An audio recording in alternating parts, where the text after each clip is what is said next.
Yeah, let me start my watch. Welcome to the Alien Probe Podcast.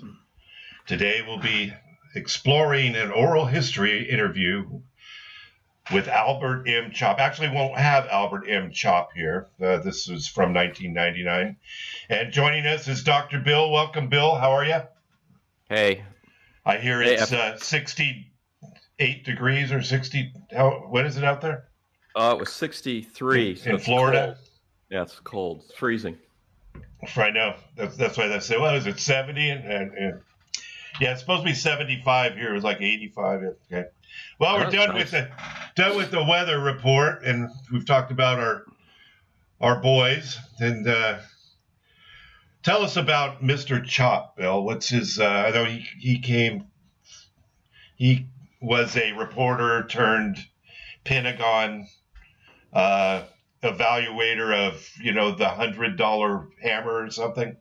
Oh, yeah, he was a reporter, and he became the main PR guy for Project Blue Book when he was at the Pentagon. And he was there primarily when beginning of Project Blue Book, and he interacted extensively with David Kehoe. This could also sort of be like part 2 for the Flying Saucers from Outer Space book for Kehoe. This is what led into trying to learn about Albert Chop. And what we have an oral history interview that was posted online that I guess we're going to talk about. Let's talk about that. Excuse me, I'm a little phlegmy. Oh, that's great. You don't have the COVID, do you, Bill? Yeah, I'm muting and coughing. You got your shot?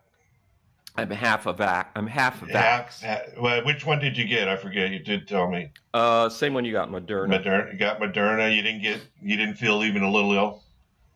I don't know. I felt a little sort of crappy. I felt really mildly crappy for a couple of days. It was weird. Yeah. I can't wait for the second one. Get it in the other arm. So what do? You sit. That chair's only designed when you got to do it's only designed to get it one way. I think, isn't it? Well, they turn it around. They prefer to give it in the opposite arm. That usually, if you're right-handed, they give vaccines in the left shoulder. Right. Your shoulder gets sore. Just tell them I'm left-handed. I need my right arm. The guy that gave me the shot, he says, "Which shoulder do you want it?" And they had 2 chairs. You can sit in one or the other. Yeah. Depending. My son got it in the same shoulder, the second shot just the other day. He says it was really sore afterwards. Yeah. So get it in the opposite shoulder. All right. So enough of COVID reporting. So Mr. Chop. He was a reporter. He got pulled into. He was working. He was a PR guy for the Air Force at Wright-Patterson. Yeah. And he ended up working with the Air Technical Intelligence Center, which was the clearinghouse for UFO reports with the Air Force. And one of the things, did you know the Air Technical Intelligence Center's primary mission was to keep track of technological advancements in regards to aircraft flight? For the Air Force, for the military, to make sure that the U.S. military maintained its edge in aircraft. Over our adversaries, like Russia, which is their adversaries. Yeah, Russia and whoever. Yeah, and no kidding. I saw that. I was reading that, and I think that's why the UFO reports went to the ATIC. Yeah. ATIC. Because they were originally viewed as potentially advanced aircraft. That's interesting. Yeah. And see, what was he going on? So he was there.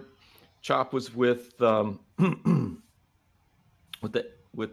Wright-Patterson. He was a PR guy, and then he got pulled into the Pentagon because they wanted a single voice for the story of the UFO. What was happening is that they were having different people in different parts of the country were giving their information to the press or expressing their opinions, and the Pentagon wanted to control the information that was going out to a single source. He became that single source at the Pentagon. So ATIC didn't have its own press desk. He was the Pentagon. Well, he was the ATIC go-to guy. Yeah. And what they did is it just wasn't him, but there was like people, I think, at the Pentagon that were saying stuff, and then there were people at the Air Force bases on the West Coast would come out and they would talk about this stuff. And of course, the Pentagon's just like, no, we need to have a single voice on this topic. We can't have 10 different people telling 10 different viewpoints on it. Right. You got to expect him to do that. So he was moved to the Air Force press desk at the Pentagon in 1951.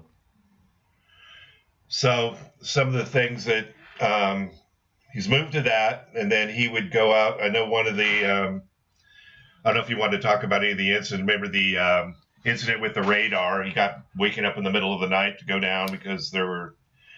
That's actually really cool. So that brings us back to the movie that we talked about that's on YouTube. Right. And the movie was UFOs, The True Story of Flying Saucers, 1956. And in that movie, it's a motion picture, Chop was directly involved in making it.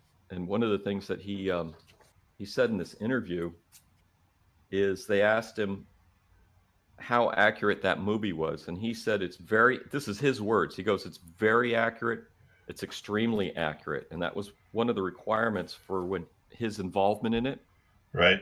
Was that they maintain journalistic standards at the time.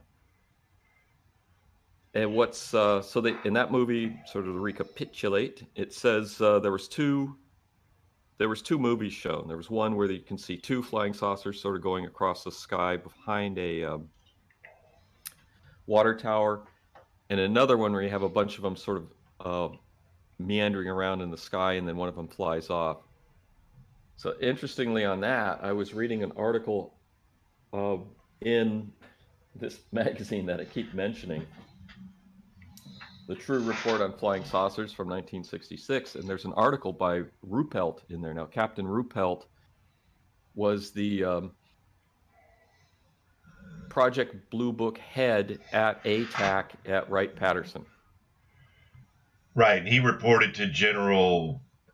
God, what was that guy's name? Yeah, I know who you're talking about. Yeah, and the movie, it's the guy that was always pissed off. Yeah. You know, he was always going to fire. He's pissed off, and he's always firing Ruppelt. You know, but yet Ruppelt would do something crazy cool, and he'd bring him back. Is it Major General Sanford? Yes, that's it, Sanford. Yeah. So yeah, Sanford. So yeah. Ruppelt.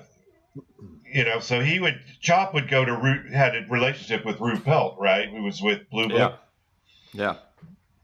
And one of the things that, coming back to the Flying Saucer and the Kehoe book, people thought that Kehoe had special. This is according to the interview with Chop.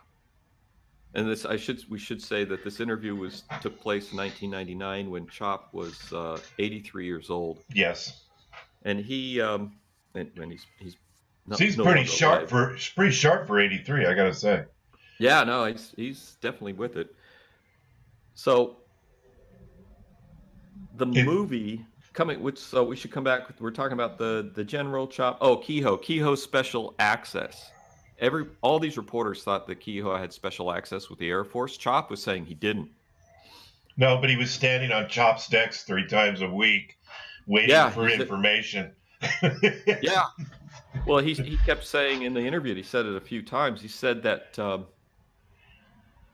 Kehoe, this was his job 100% of the time. Yep. He said that was Kehoe's job. He said, I just do this kind of, I'll get a call from Cincinnati or I'll get a call from, Denver. But Kehoe, for a few times a month or a year or whatever, and it's like Kehoe, that was his whole 100% of the, like you said, 100% time. That's all he did. And he worked for True magazine, right? True magazine, yep.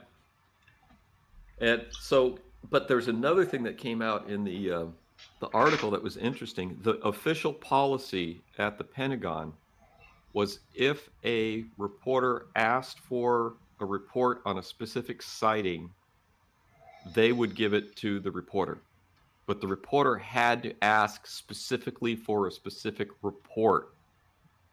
And Kehoe had a clipping service. So for people that don't know what a clipping service is, before the internet, they probably still have clipping services. They had companies that would buy all the newspapers and magazines in the country, and they would cut out the articles from these magazines and newspapers. And at the time, there was 1,600, I think, newspapers in the country in the 50s in the U.S. And everything wasn't channeled through 3 different news sources. So you basically get the same story in hundreds of newspapers. This is like hundreds of thousands of 1,600, hundreds of newspapers with hundreds of thousands of reporters all writing independent articles. So he had a clipping service, and the clipping service cuts articles and categorizes them. So Kehoe had subscribed to a clipping service, which would give him, would mail him, I guess, daily reports on UFO sightings. So he would immediately, I don't know, they might have called him. You might have been able to just call him up and tell me what you got.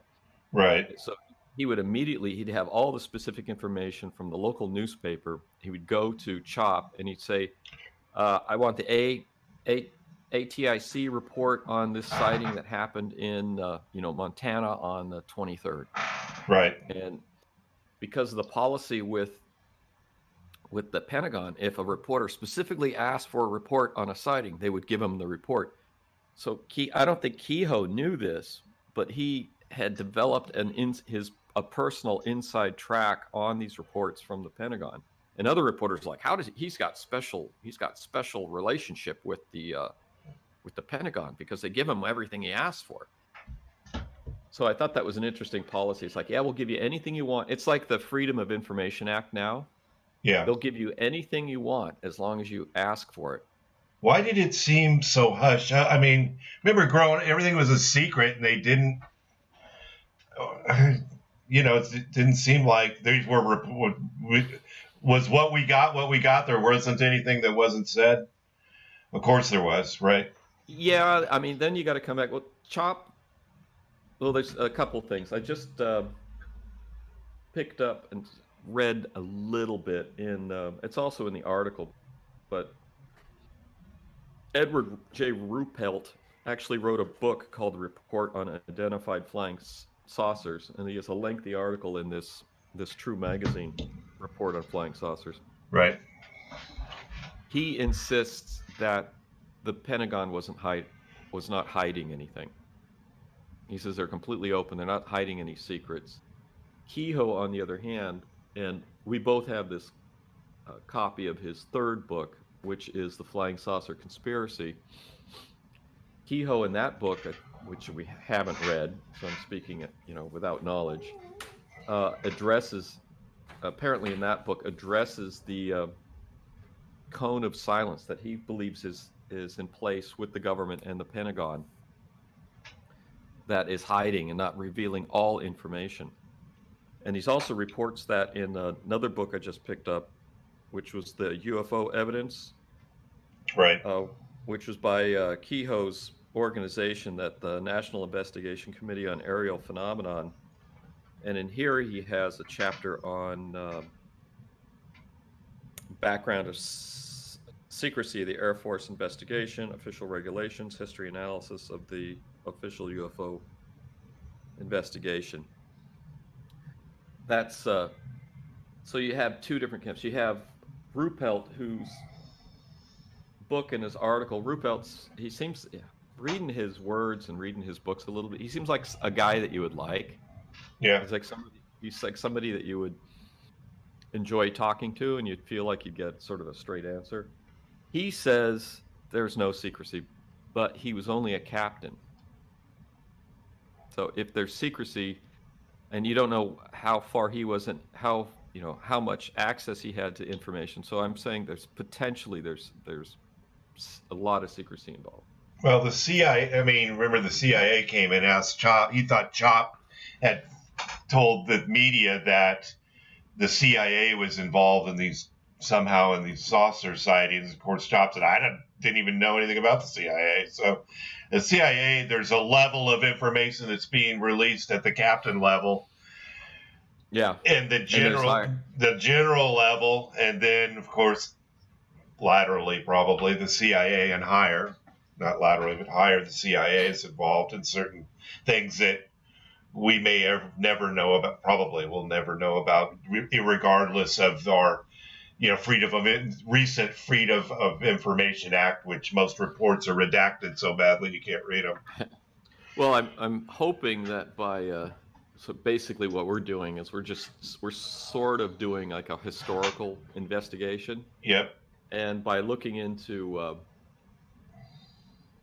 Kehoe's reasoning to what sort of secrecy is going on, we might be able to get some answers. But it's going to take a little bit of digging, and the information may be out there. One of the things you want to talk about secrecy. So I just started reading the Ruppelt's book, and in the very first chapter, he talks about a fighter aircraft that actually shot at a UFO, engaged a UFO, and shot at it. Yeah. Officially, the Pentagon would never admit or say that they did anything about that. And one of the big issues that came out in the book Flying Saucers from Outer Space was there was a big brouhaha in the press and at the Pentagon about shoot down orders. They thought there was a big pushback by the public that when they thought that the Pentagon had shoot down orders for UFOs, and the Pentagon came out and said, no, we don't have that, and we want to make sure that everybody knows we don't have shoot to kill orders for UFOs. Well, they're not doing anything. They're just flying around. First couple pages in Ruppelt's book, he talks about an incident where a fighter aircraft engaged and shot at a UFO. And what happened was he was requested by a guy at an Air Force base to come out and said, I want you to look at a report. So he flies out to the base, goes to the guy's office. The guy pulls the report out of the safe, says, read the report. The report details this pilot who chased a UFO and shot at it. Wow. His commanding officer afterwards, and this is a UFO I think that was sighted on radar, and it was pursued by 2 jets. Then they lost it on radar when one plane went high, one went low, and the low plane saw the UFO again, high above the radar beam and below the radar beam because it has a cone. Right. Saw the UFO, didn't have any contact with his wingman or the radar station, so he decided just to shoot at it, and it flew off once he shot at it. But he chased it off. But when he got back and he filed his report, his wing commander said he was nuts, and this was bullshit, and told the intelligence guy that gave Ruppelt the report to destroy the report. But this guy before he destroyed it, he wanted Ruppelt to read it, and Ruppelt read it, and then the report was destroyed. So you want to talk about secrecy? This is a level of secrecy, wow, right there. Yeah, that is crazy. It's a wild story, and Ruppelt, that's just the first few pages of this book. I haven't read anything else in it. But what's interesting about the Ruppelt book is there was another copy that came out later, and this. The first edition came out in 1956, and then it came out again, I think, in 1965. And this is mentioned in the Chop interview, which was interesting because the 65 edition of Ruppelt's book, Ruppelt had been dead for 5 years, they added in. There's 3 additional chapters in the second edition of Ruppelt's book, which is like a recantation of something. So they possibly delete. I mean, he's dead. They did. So He's dead, but he somehow 3 extra chapters showed up in the reprint of his book that negates things that he said in the first 17 chapters. oh wow. I wonder. Well, Well, we'll find out. I found a second edition that has the additional 3 chapters, and it's tricky because I talked to a bookseller in Washington State who had 20 copies of this book, and I said, I already have a copy that has 17 chapters. I said, I want a copy of the book with 20 chapters in it. And this bookseller is like, yeah, this has been a major pain for me, because when you look at these books, they look the same, but one will have the older edition has 17 chapters, and the newer edition looks identical to the older edition, but it has 20 chapters. oh, bizarre. And then there's a paperback that has the 17 chapters. Were you able to get the 20? Were you able to get that? Yeah. It's on its way. I bought it. But you got to be careful when you buy this book, because you don't know which one you're going to get. You might get the one with 20 chapters. You might get the one, and it seems like the booksellers charge more for the one with 20 chapters, but all of them, you don't know which one you're going to get. Yeah. I would say the cheaper ones are, the 17 chapters, and the more expensive ones, many of the booksellers make a point of selling it at a higher premium. Oh, this bookseller said the only way that she was able to tell the difference initially between the 17 and the 20 chapter book was that if it had a book cover, right, it would say on that it had it was an updated version, but it didn't say updated in the book itself. It's sort of an odd thing. It might just be nothing, but I'm wondering how a guy that had been dead for 5 years was able to add 3 additional chapters to his book. Oh, weird. And the first book you can find it online at archive.org or something. It's out of copyright, so people can find the first book online to read for free. Yeah, but I want the one with all the chapters in it. No, the one with only 17 chapters. I'm just curious about what the last 3 chapters say. And that's a bit. What? Do you think he left was it printed without those originally? Yeah. I mean, it was there, but they didn't print the last 3 on purpose? I don't know. I'm hoping that the forward will be a little different, and it will explain why those are additional 3 chapters. And I won't know until I get the book, which should arrive, in a week or so. Who knows? So let's talk a little bit about the incident so Chop gets waken up in the middle of the night. He goes down. I mean, this is where this was a turning point. He didn't really believe in UFOs. Yeah. So he gets waken up in the middle of the night to go down to, they didn't say where he exactly went, but on the radar scope, there were, I think, 4 UFOs, 2 fighter jets, a fighter jet. And the fighter jet when the fighter jet would fly into the area, the UFOs would disperse. And they said in one sweep of the radar scope, a jet will only barely move. But they said in one sweep with this thing, that the UFOs would move an inch or so.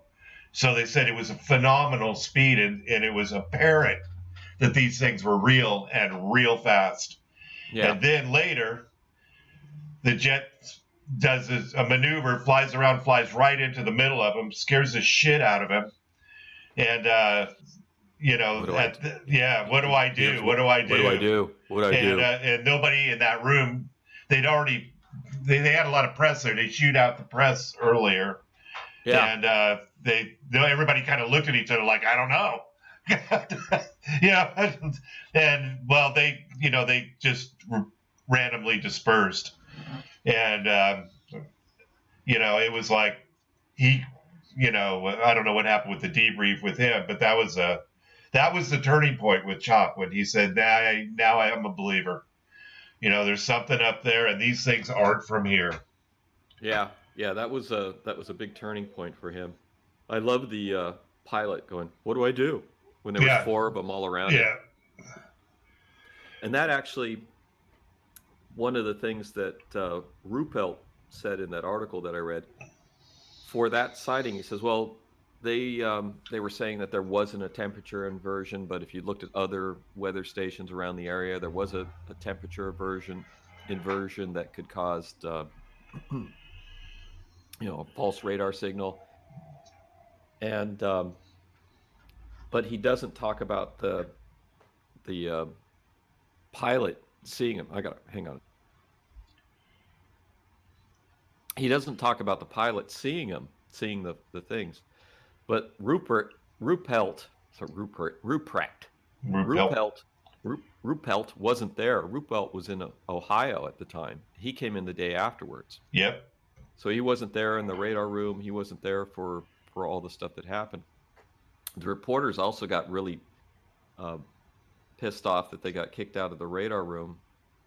And and they go, well, it's because of secrecy. And I'm thinking that's I don't know what jets they had. I don't think that the speed that the jets were able to achieve when they kicked on their afterburners was public knowledge, and it might have been considered classified. So that's why they kicked the reporters out, because they don't want them to know how fast the jets could move when they kicked in their afterburners.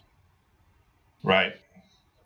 Well, yeah. As far as the temperature inversion, Chop said had experience in this. He called bullshit on that. He says that it wasn't what that was. Yeah. The radar operators, they know what temperature inversions looks like. They're not going to be fooled by that stuff. So it's it's apparent that they, to him, that these things were, and he was actually, I don't know, like, Life called him the next, I don't know, Ruppelt the reporter. Yeah, the reporter got pissed because he got kicked out. Yeah, kicked out of the. Yeah, and I'm going to get you fired. Yeah, then they, he called in and told him that, so he just transferred the call. He handed the phone to his boss, who was right there, and he just laughed and said, "Yeah, you'll be fired." To the reporter. Yeah, Well, Life magazine was a big deal then. Life magazine was equivalent of, I don't know what the biggest news organization is now. I have no, maybe it's like a key reporter from the New York Times or something demanding something, so people listen. Life reporter obviously felt he had a lot of weight behind him, but no. So then there was the president's interest, Truman. Yep. He was interested. He got, I don't know. Presidents are interested, and presidents will say, as this says, they'll say this thing's I'm going to look into this, and I'm going to report to the public of what exactly is going on. And at some point, they don't do it. What do you think? Why do you think that is? You mean the president? Yeah, President Truman, or there's Barry Goldwater. He saw a UFO. I think he said he was going to bring everything to public back in the day. I don't. One of the things that at the end of Ruppelt's article in the True magazine is that he says either flying saucers or from outer space or real, or they don't exist. And I don't know. The main reason is because most of the data on flying saucers is through personal observations, people seeing them.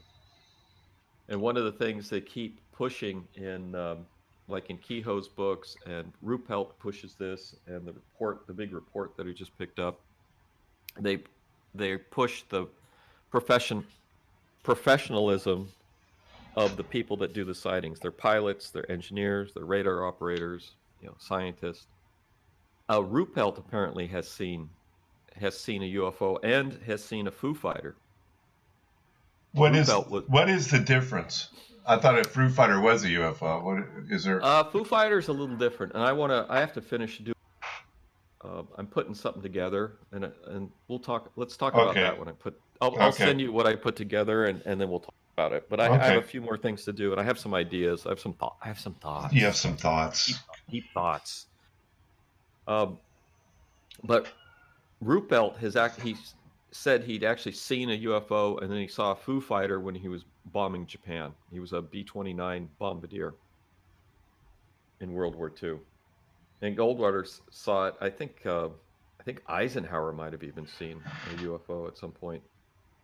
Yeah, the article says Carter was one that I don't know that was going to make it public, and Carter, yeah, you Carter. know he didn't do it though. He didn't do it.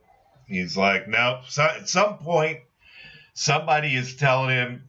I've heard it's plausible deniability. They said can't tell you because it's just too much. You're too It's much that for book. you to know. It's the Book of Secrets, the presidential Book of Secrets. Yeah, and it's eventually we're going to see. And then there was a Senator Russell who had a sighting in Russia in 1955, and Goldwater, they're down in Arizona, saw one, and none of these guys can. And I know a lot of senators, not a lot of senators. There are senators that they want to go into Area 51. They want to poke around. They want to see what's there, and they're nah, nah. They don't even let them in. They Oh yeah, yeah, allegedly. yeah. There are some programs that they don't allow politicians to see because they know they can't keep it quiet. Ruppelt also one of the things he said in the article. You know the green fireballs. Yeah. He said that's a genuine sighting. He doesn't think that was sort of a classical UFO, but that was some sort of phenomenon, the green fireball thing. And the fireballs traveled horizontal. They weren't like meteors coming down, and they weren't flying around, but they were horizontal green fireballs going overhead. He says that was a genuine phenomenon with a lot of witnesses. So, well, It's, I'm looking forward to reading more in his book. I want to see what's going on with him. I think he's giving a decent assessment, and I also want to find out why the three recanting chapters. What's going on with those? yeah, that's interesting Yeah, because the green fireballs they have a high rate of speed, or were they swamp gas? They just floating? they weren't swamp gas. I think they were moving at a decent speed, but they a lot of people saw them, and they saw them over multiple nights. But it's a genuine phenomenon, and it's. He said it was not, uh, uh, there's no question in his mind that it was a genuine event that occurred. They have no information about what it is or what it was, and there's a local scientist at the university that studies meteorites had witnessed it. He didn't know what it was. I don't have any more information on that. I'd have to look into it. The we should the movies that were in the movies that were in the true story saucers. A lot of people were saying that the second movie with the objects moving around, sort of churning in the sky, the common criticism of that is saying that it's seagulls. Really? And yeah, but yeah, apparently it's been analyzed extensively. They're saying it's not, but I have to say I've seen seagulls that the pattern sort of looks similar, so it Right. makes me wonder. Uh, Ruppelt has watched the movie 97 times, he said, Wow. and didn't know what to make of it. Didn't know if it was, you know, didn't think it was birds until he had been told that it could be seagulls, and he's like, yeah, it could be seagulls. Well, he And then was the yeah, he was Heineck's sidekick in this Blue Book thing, right? Just the officer, as in case yeah. Well, in the in the in the in the movie in the show. Is TV that series, real? Was it really? I don't know. I don't know. I have to. I want to get into Hynek's books. Um, But that's Yeah, down the road. I have lost my mind when it comes to these books. Yeah. I got too many books. I think I ordered like 5 more. I've just completely lost my mind with these books. What we're I, trying to what I visualize us attempting to do here is kind of gather the history. Like one of the yeah, one of yeah, the. I mean, I started this out by being like a sci-fi kind of thing, and then if you can look on the internet, it's described in some areas as a history podcast, and it kind of is. I mean, in many respects, in well, most respects, that's that's where we're sort of going at that point. And I got to say, one of the approaches that I always took with my my scientific research is you have people that you get something, you want to look into a certain area of research, you want to look into a particular topic, and you can't just start out, with no information. And what you need to do is you look at a particular topic, and then you sort of research in science. What I do personally is you research the history of that topic, and you go back to the older and older papers and see where things started, how they progressed, and what happened.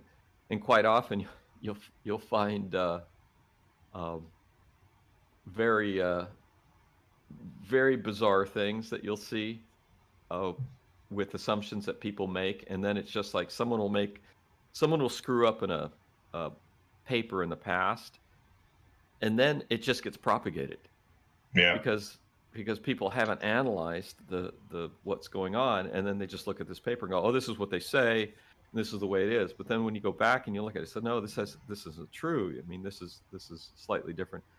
So I think that's what I'm trying to do, or what we're trying to do with this, is that you go back at the beginning, which we've gone back to 1947, yeah, and we're slowly, because there's a ton of information, we're slowly moving forward in time to see what's going on. And the information that I have so far is from 1949 to 1966 or 69, I think, with a couple of these UFO magazines from True.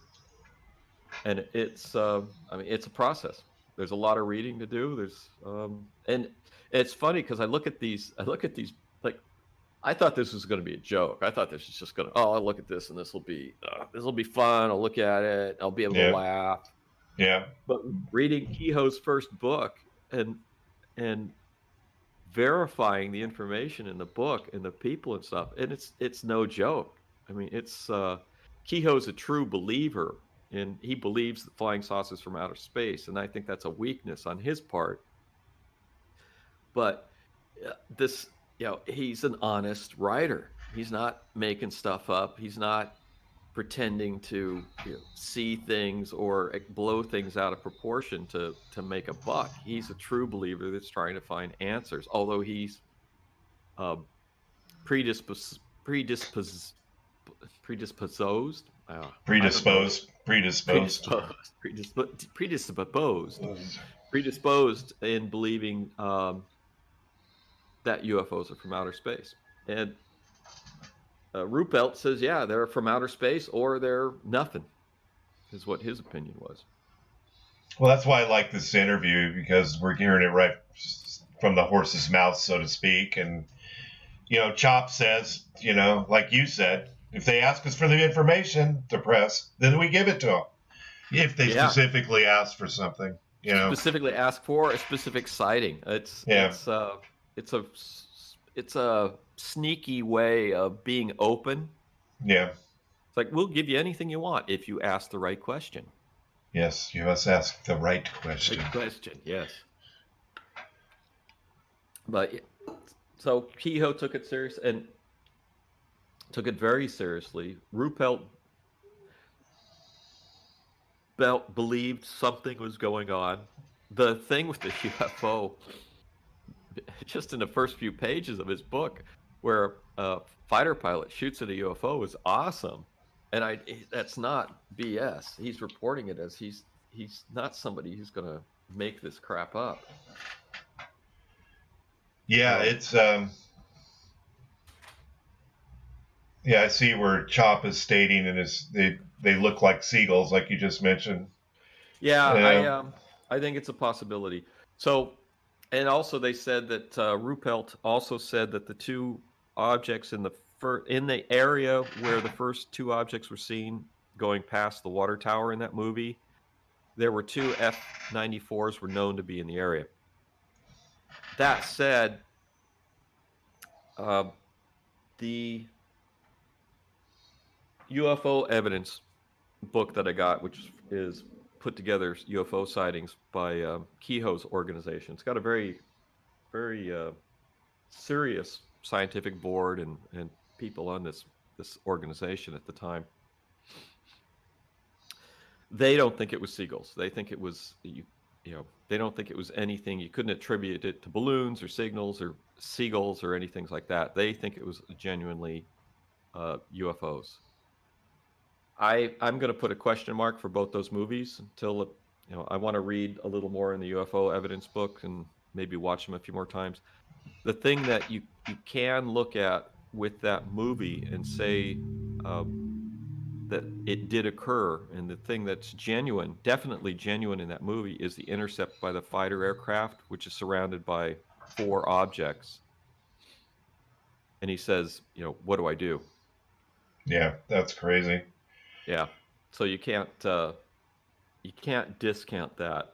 And there are numerous reports, and they're documented, of fighter jets being directed towards a UFO, the fighter jet pilot seeing the UFO, getting a target lock with their radar on the UFO.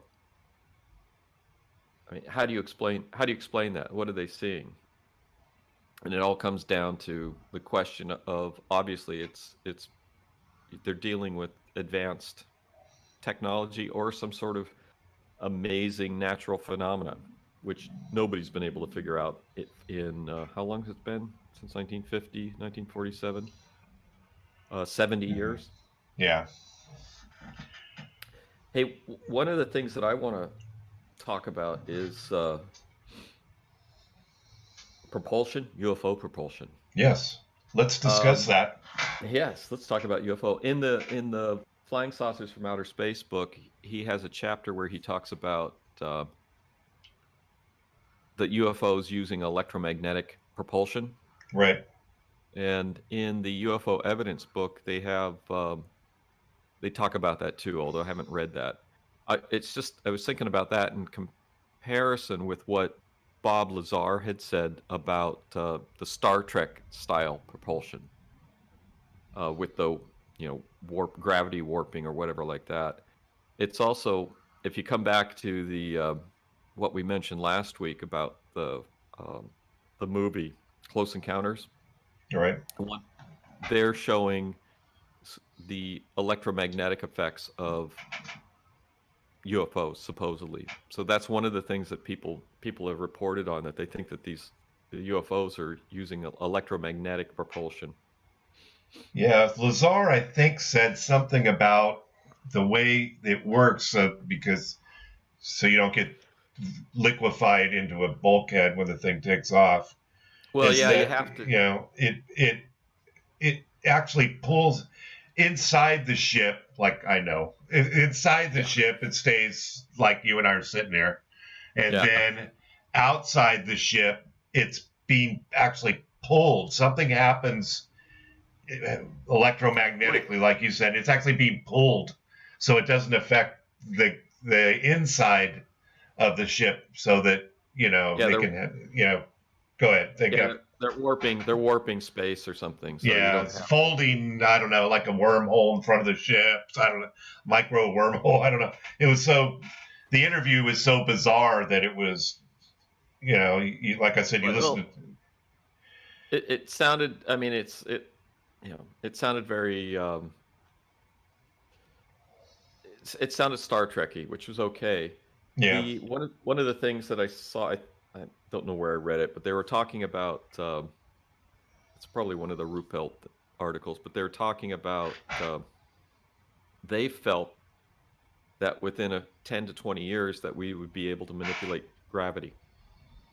So, like we manipulate gravity is one of the the forces. You got magnetism, electricity, and gravity, and we can manipulate obviously magnetism and electricity, and the equations for magnetism and electricity resemble the equations that you can use for gravity. So they're like, well, of course we'll be able to do um, gravity in the future, and we haven't. Yeah. And that may be that's where Lazar comes in. Is this, I think, for highly advanced and these warp drive. You see these articles that come out every once in a while about speculative warp drives, which are theoretically possible. A lot of them depend on manipulation of creating, warping space, creating, Right. whatever, intense gravity or something to involve propulsion. And that hasn't happened yet. As far as we know. Yeah, as far as we know. And I think we've, what else do we, is there more to cover in the, Yeah, it has there was a sighting in by two Air Force brigadier colonels who were flying over the Rocky Mountains in Carson City, Nevada, and they had a UFO underneath them, and they were flying above it. And they asked for the fighters, I guess they probably had escorts, and they asked permission to fire at it. And it was flying over an inhabited area, so they, they're just, they were explaining this sighting. I don't know. It's just crazy that I still say, why don't, if we walk in and ask about the Roswell incident, I guess they would just say, well, it was weather balloons. That's your answer. So we'll give you the answer. It's weather balloons, Yeah. Yeah. But, this thing just, goes on and on. Yeah, as far as the interview, did you read the entire? Yeah, I read the whole thing. I'm looking it over. I've highlighted some things. He talks about the letter he wrote to Kehoe's publisher, which upset him because Kehoe wasn't supposed to publish it. They talk about his involvement with the movie. When he got involved in the movie, he told him I would be interested, providing he would present an honest picture, not try to dress it up, not put any hoaxes in it. Oh, and they go, did you make any money from that? He goes, of course not. Hollywood keeps double books. Yeah. It's like David Chappelle. He had the Chappelle show on Netflix. Yeah. And he asked Netflix to take it off because, they do the double book thing. And his contract says he gets a portion of the profits, but they never make a profit. Yeah. Or he never made a penny on it. But we sold it to Netflix for a lot of money. And actually, it's very nice of Netflix to pull it because, David, that's just wrong. It's just wrong. So he says he got 5% of nothing on the profits of the movie.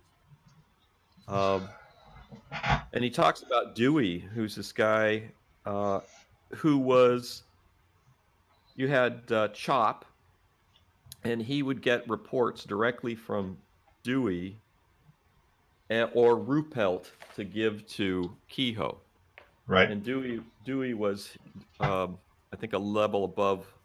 I think he was a major. I think he was a level above Ruppelt at the Pentagon.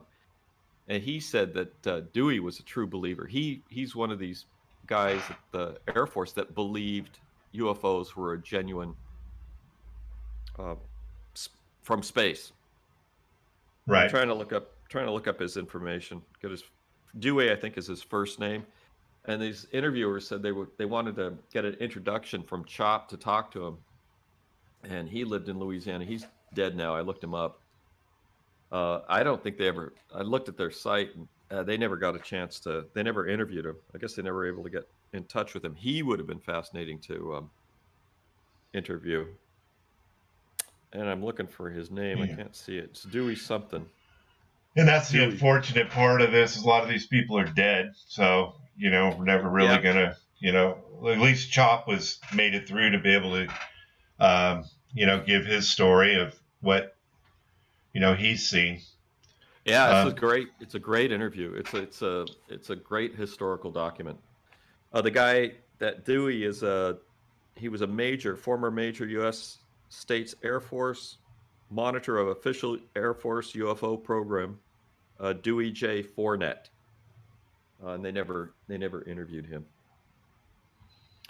Another thing that I'm interested in is radiation. Yeah. Ruppelt's book has a chapter on radiation, on evidence of radiation, and he says something. I haven't read it. Let me see what it says. Phrase Air Force Dark Ages. Chapter 15, the radiation story. So I'm looking forward to see what's going on with that. And the UFO evidence book also has a section on physical evidence and radiation. So there's more to look at. But it's a process. He ended up at Douglas Aircraft, and then he went to Rockwell. It's Chop. And NASA. And he ended up at NASA. NASA for a while. So he's a solid reporter, solid press guy. He's not someone to be he's kind of a press guy that, has ended up at a press guy that kind of got interested. It was a non-believer that ended up, being a true believer in this thing, So, he I also don't know. Said, it's crazy. I don't know. I haven't seen these reports. I don't know. He said astronaut Conrad had seen UFOs. Oh, really? And, yeah, it's in here. I got it highlighted. And he said that Skylab had seen UFOs. Well, I think you talked about this, the first Mercury, we don't know if it was manned, but the rocket that lifted off, there was UFOs buzzing around it as it was going up. Yeah, they were getting radar signatures of something following around. And then there was a report, Apollo 11. I don't know if that's true or not. You can actually go online, and they have the whole Apollo 11 mission online. You can listen to everything for the length of the mission, which was a week or something.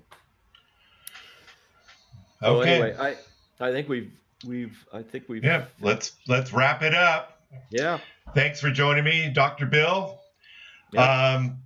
Thanks for listening to the latest episode of the Alien Probe Podcast. We welcome comments, questions, or requests to alienprobepodcast@gmail.com. Visit us on Facebook at alienprobe.net, Twitter at alienprobepod. Thanks to our senior producer, Robert Anthony. See you next time.